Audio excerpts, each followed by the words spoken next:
Nauna na pong sinabi ni Sara Duterte na hindi daw siya magbibigay ng advice kung anong dapat gawin ng gobyerno sa mga nangyayari sa ating bansa katulad nga ng krisis.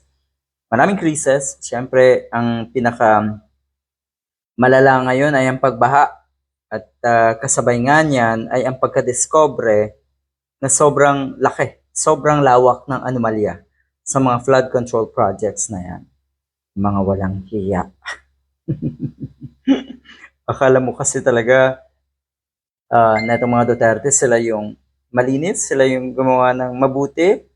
Eh kung tutuusin sa Davao, mas malala daw ang baha kasi konting ulan lang daw dyan ay baha agad at napakarami daw na lugar ang apektado dyan sa Davao. Dyan daw ang may pinakamaraming lugar na kadalasan ay apektado ng baha. Ang sabi natin si Baste Duterte, yung baha naman daw sa Davao ay agad-agad na nawawala. Okay.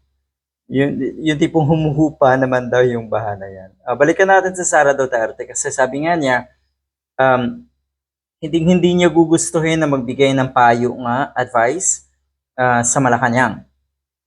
Yan. Napakaliwanag sa kanyang statement na hindi ka parte ng gobyernong ito.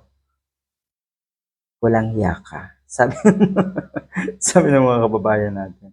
Hindi ka parte ng gobyernong ito. Ang totoo niyan, sana nga manahimik na lang daw at ang sa Sara Duterte sa halip na manggulo pa.